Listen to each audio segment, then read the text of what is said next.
উপজেলা নির্বাচনের প্রথম ধাপ সম্পন্ন হয়েছে।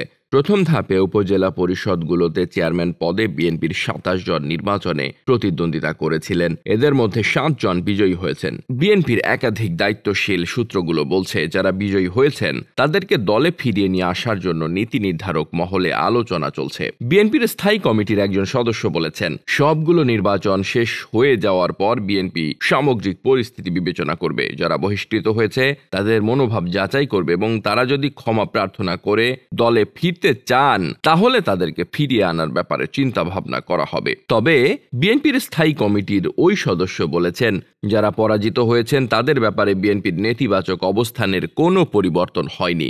উপজেলা নির্বাচনের প্রথম ধাপের ফলাফল অনুযায়ী বিএনপির যে ৭ জন নির্বাচিত হয়েছেন তাদের মধ্যে রয়েছেন চাঁপাইনবাবগঞ্জের গোমস্তাপুরের আশরাফ হোসেন আলিম, ভোলাহাটে আনোয়ার হোসেন, শেরপুরের ঝিনাইগাতী উপজেলায় আমিনুল ইসলাম বাদশাহ, ময়মনসিংহের হালুয়াঘাটে মোহাম্মদ আব্দুল হামিদ, গাজীপুর সদরে ইজাদুর রহমান মিলন, বান্দরবান সদরে আব্দুল কুদ্দুস ও সিলেট বিশ্বনাথের সোহেল আহমেদ চৌধুরী। এই ৭ জনই বিএনপির জনপ্রিয় নেতা এবং এলাকায় তাদের যথেষ্ট প্রভাব রয়েছে। সরেজমিনে বিশ্লেষণ করে দেখা গেছে যে সমস্ত উপজেলাগুলোতে বিএনপির প্রার্থীদের পক্ষে বিএনপির কর্মী সমর্থকরা নেমেছিল সেই সমস্ত স্থানে তারা বিজয়ী হয়েছেন। আর যে সমস্ত স্থানে বিএনপির বহিষ্কৃত প্রার্থীদের পক্ষে দলের নেতাকর্মীরা নামেননি তারা ভীত ছিলেন এবং দলের নির্দেশ অমান্য করার জন্য তাদেরকে বহিষ্কার করা হতে পারে বলে শঙ্কা প্রকাশ করেছিলেন। তাদেরকে পরাজয় বরণ করতে হয়েছে। বিএনপির মধ্যে উপজেলা নির্বাচন নিয়ে মিশ্র প্রতিক্রিয়া দেখা দিয়েছে। বিএনপির একজন যুগ্ম মহাসচিব বলেছেন, উপজেলা নির্বাচনে ভোটার হার ছিল ইতিহাসের সর্বনিম্ন, আর এটি বিএনপির আন্দোলনের ফসল। এটিকে তিনি বিএনপির জন্য একটি বিজয় হিসেবে দেখছেন। একই রকম মন্তব্য করেছেন বিএনপির স্থায়ী কমিটির সদস্য গয়েশ্বর চন্দ্র রায়। তার মতে, উপজেলা নির্বাচনে মানুষ ভোট দেয়নি।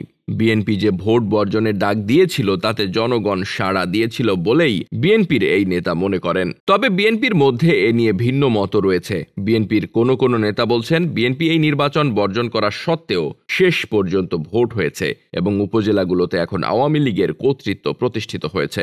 বিএনপির একজন যুগ্ম মহাসচিব বলেছেন, উপজেলা নির্বাচনে কম ভোট হলেও শেষ পর্যন্ত নির্বাচন হয়েছে। আমাদের প্রার্থীদেরকে যদি আমরা সমর্থন দিতাম, প্রার্থীরা যদি মাঠে কাজ করতে পারত কর্মী সমর্থকদের নিয়ে, সেক্ষেত্রে নির্বাচনের ফলাফল অন্য রকম হতে পারত। তার মতে, যারা দলের সিদ্ধান্ত লঙ্ঘন করে উপজেলায় নির্বাচন করেছেন তারা সকলে নিজ দায়িত্বে করেছেন। একদিক থেকে তারা যেমন দলের পৃষ্ঠপোষকতা পাননি, অন্যদিক কর্মী সমর্থকেরা তাদের সঙ্গে কাজ করার ব্যাপারে এক ধরনের আড়ষ্ট ছিলেন, আর এ কারণেই তারা নির্বাচনে পিছিয়ে পড়েছেন। বিএনপির কোনো নেতা অবশ্য দাবি করেন যে এই নির্বাচনের ফলাফল পূর্বনুমতি ছিল, কারণ ক্ষমতাসীন দল যে তাদের পক্ষে নির্বাচনের ফলাফল নিয়ে আসবে এটি আগে থেকে জানা ছিল, আর এ কারণেই বিএনপি ভোট বর্জনের সুযোগ নিয়েছিল। তবে নির্বাচনের পর বিএনপি দ্বিমুখী সিদ্ধান্ত নিতে যাচ্ছে বলেই বিভিন্ন সূত্র থেকে নিশ্চিত পাওয়া গেছে। যারা নির্বাচনে পরাজিত হবে তাদের আপাতত বিএনপিতে ফেরার সম্ভাবনা নেই, আর যারা বিজয়ী হয়েছেন তাদেরকে নানা রকম কৌশলে বিএনপিতে ফিরিয়ে আনা হবে বলে ধারণা করা হয়েছে। Desk report, বার্তাবাজার।